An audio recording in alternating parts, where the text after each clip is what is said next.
Hello friends, welcome back my new blog. आज का blog आप लोगों को बहुत ज़्यादा पसंद आने वाला है क्योंकि आज महापर्व का पहला अर्घ का दिन आ चुका है। तो इस आप लोगों को महापर्व की पहले अर्घ की बहुत बहुत शुभकामनाएं। आप लोगों के साथ मैंने पहले कद्दुआ भात और खरना की वीडियो शेयर करी थी जिसमें आप लोगों ने देखा था किस तरीके से कद्दुआ भात बनता है, किस तरीके से खरना की पूजा की जाती है। तो आज महापर्व का पहला अर्घ का दिन है, आज ही महाप्रसाद वगैरह बनता है। तो आप लोग देख सकते हैं कि मैं महाप्रसाद वगैरह की तैयारी कर चुकी हूँ।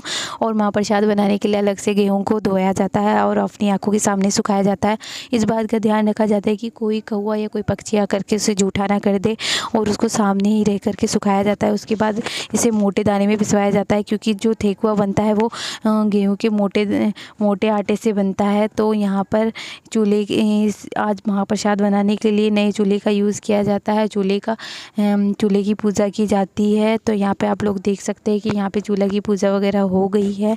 और आज का प्रसाद आम की लकड़ी पर ही बनता है, सबसे इम्पॉर्टेंट है यहाँ का प्रसाद बनाने का। आम की लकड़ी पे ही प्रसाद बनता है हम लोगों का। और यहाँ पे जो भी प्रसाद वगैरह बनते हैं बहुत सारे नियमों का ध्यान रखना पड़ता है। यहाँ पे जूठा वगैरह कोई भी हाथ नहीं लग रहे, इस बात का हम लोगों को पूरा ध्यान रखना पड़ता है। तो यहाँ पे इस पूजा के लिए बहुत सारे नियमों का पालन करना पड़ता है। उस नियमों का ध्यान रखते हुए मैंने यहाँ पे प्रसाद बनाने की तैयारी कर ली है। यहाँ पे मैं ठेकुआ बनाने की तैयारी कर चुकी हूँ। ठेकुआ बनाने के लिए हमने पहले इसको अच्छे से थोड़ा सा घी में फ्राई कर लिया था। घी में फ्राई करने के बाद इसको चीनी के पानी से हमने इस आटे को अच्छे से सान लिया है। उसके बाद ठेकुआ ठेकुआ बना रहे हैं। अब आप लोग देख सकते हैं ठेकुआ दो तरीके से बनता है, मतलब एक गोल और एक लंबा, दो शेप में ठेकुआ बनाना होता है। तो आप देख सकते हैं मैंने यहाँ पे दो शेप में ठेकुआ बनाया और यहाँ पे ठेकुआ तलना स्टार्ट कर दिया है मैंने। और ये ठेकुआ आप देख सकते हैं कितने अच्छे से बन रहा है। और यहाँ पर महाप्रसाद बनाने के लिए घी का यूज़ किया जाता है। यहाँ पे ठेकुआ हम लोग घी में तल रहे हैं। यहाँ का जो भी छठ माँ का जो भी प्रसाद होता है महापर्व का, वो घी में बनता है। तो आप लोग देख सकते हैं हम लोगों में घी में बना रहे हैं। तो यहाँ पे आम की लकड़ियों पर ही प्रसाद बनता है, आप लोगों को मैंने बताया है। और ये बिहार के लिए सबसे बड़ा ये महापर्व है। इस त्यौहार का इंतज़ार बिहार के लोग साल भर करते हैं और साल भर के बाद ये महापर्व आता है। और ये लोग पूरे 5 दिन घर में रौनक ही रौनक होती है महापर्व के कारण। और ये आज महापर्व का पहला अर्घ का दिन है। तो इस बात की तो बहुत ज़्यादा खुशी हो रही है। आप लोग देख सकते हैं ठेकुआ यहाँ पे बन चुका है और हमारा ठेकुआ पूरा हो चुका है बन के। और तो इसके बाद हम लोग बनाने वाले हैं चावल के लड्डू। तो यहाँ पर ठेकुआ कुछ थोड़े से बच गए थे, उसको भी हम लोग तो जल्दी बना रहे हैं। तो यहाँ पे ठेकुआ हम लोगों का ऑलमोस्ट कंप्लीट हो चुका है क्योंकि हम लोगों को जल्दी इसलिए बनाना पड़ रहा है क्योंकि शाम को हम लोगों को नदी पे जाकर के पूजा भी करनी है। तो यहाँ पे चावल के लड्डू बनने वाले हैं। अरवा चार को पीस करके उसके बाद घी में थोड़ा सा फ्राई करके इसको चीनी के पानी से अच्छे से सान लिया गया है। उसमें थोड़े से ड्राई फ्रूट्स ऐड किए गए हैं। उसके बाद इसको लड्डू वगैरह की शेप में इसको हम लोग बांध लेंगे। इसको लड्डू बनाने हैं। इसको लड्डू जल्दी बनाएंगे ताकि हम लोगों को लेट ना हो सके। डूबते हुए सूरज की पूजा की जाती है और अर्घ पड़ता है, आप लोगों को तो पता ही है ये बात। तो यहाँ पर मैं जल्दी लड्डू वगैरह बना रही हूँ क्योंकि मेरे पास इतना टाइम नहीं है, क्योंकि मुझे जल्दी प्रसाद वगैरह बना करके मुझे तैयार भी होना है। तो यहाँ पर हम लोगों का लड्डू पूरी तरीके से तैयार हो गया है। आप लोग देख सकते हैं यहाँ पे लड्डू पूरा तैयार हो गया है।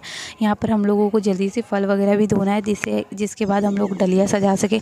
तो यहाँ पर फल फ्रूट भी धुल चुका है और डलिया सजाने के लिए हम लोग तैयार कर चुके हैं। यहाँ पर मैं जल्दी तैयार हो रही हूँ। मैंने नेल पेंट वगैरह नहीं लगाए थे इसलिए मैं जल्दी नेल पेंट लगा रही थी और तैयार हो गई थी। अब हम लोग नदी पहुँच चुके हैं। तो आप लोग देख सकते हैं हम लोग थोड़ा लेट हो गए थे तो फटाफट हम नदी पहुंच चुके हैं। यहाँ पे सूरज भगवान भी डूबने वाले हैं, आप लोग देख सकते हैं अपनी चरण सीमा पर हैं वो डूबने के लिए।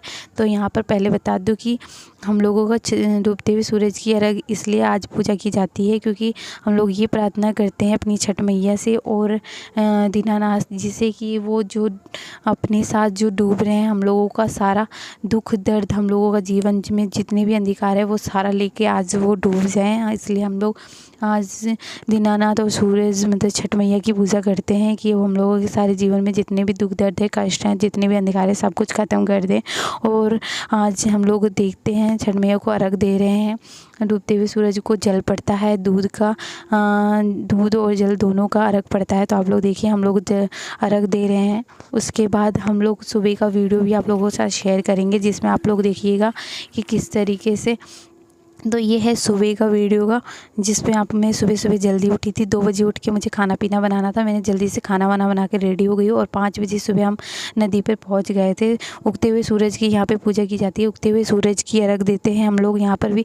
वही प्लस में हम दोबारा हम लोग वही चीज़ कर रहे हैं, दूध और पानी का अर्घ पड़ता है। तो आप लोग देख सकते हैं यहाँ पे दूध और पानी का अर्घ हम लोग दे रहे हैं, पूजा कर रहे हैं। उगते हुए सूरज की इसलिए पूजा की जाती है क्योंकि जो हमारे सूर्य जो भगवान है, छठ मैया जो है, हम लोगों को उगते हुए सूरज से ये प्रार्थना की जाती है कि हमारे जो भी है जीवन में है कि सारे अंधकार को वो उगते हुए अपनी नई किरणों से खुशियाँ भर दे। हम लोगों के जीवन में सारे अंधकार मिटा दे, खुशियाँ ही भर दे। हम लोगों के जीवन में उजाला ही उजाला हो, अपनी वो नई किरणों से हम लोगों के जीवन में खुशी भर दे। आप लोग देख सकते हैं हमारे उगते हुए दीनानाथ जी मतलब छठ मैया और सूरज भगवान को ये अपनी चरण सीमा पे आ चुके हैं, ये उग चुके हैं। उगते हुए सूरज की पूजा की जाती है और अर्घ दी जाती है, आप लोगों को तो पता है। और हम लोगों का ये त्यौहार आज के दिन ख़त्म हो जाता है, मतलब ये अगले दिन की वीडियो थी। मैंने आपके एक ही व्लॉग में आपको दोनों वीडियो मैंने एक साथ ही शेयर कर दी है। यहाँ पर आप लोग देख सकते हैं कितनी भीड़ है। यहाँ पर उगते हुए सूरज की पूजा की गई है। यहाँ पे सूरज भगवान भी कितने प्यारे लग रहे हैं, हमारी छठ मैया मतलब उगते हुए दीनानाथ जी कितने सुंदर लग रहे हैं। उसके बाद मैंने यहाँ पर आरती कर दी है सूरज भगवान की। उसके बाद मैं जल वगैरह ढार दूँगी। उसके बाद पूजा करने के बाद हम लोग जो भी है हमारे मन में जो भी है, उसके बाद हम प्रार्थना करेंगे हमारे जो भी हमको चाहिए। यहाँ पे आज के दिन जो भी पूजा करता है उसकी मनोकामना अधूरी नहीं रहती है, उसकी मनोकामना पूरी पूरी होती है। यहाँ पर इन्होंने भी आरती कर ली है, इन्होंने भी जल दिया है। तो यहाँ पे हम लोगों का यहाँ पे पूजा ख़त्म होती है। उसके बाद हम लोग धूप देंगे छठ मैया को। छठ मैया को धूप 5 बार हम लोग धूप देते हैं। धूप देने के बाद हम लोग हाथ जोड़ के प्रार्थना करते हैं। हम लोगों के मन में जो भी है हम लोग उसको प्रार्थना करके हम लोग मांगते हैं।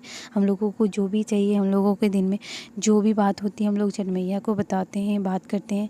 उसके बाद हम लोगों के यहाँ पे रिवाज है कि जो भी व्रत या पूजा पाठ हो वहाँ पे सुहागनें नाक से लेकर के सिर तक सिंदूर करती है। तो यहाँ पर मैं भी वही कर रही हूँ। मेरे भी यहाँ पर नाक से लेकर के सिर तक सिंदूर लग रहा है।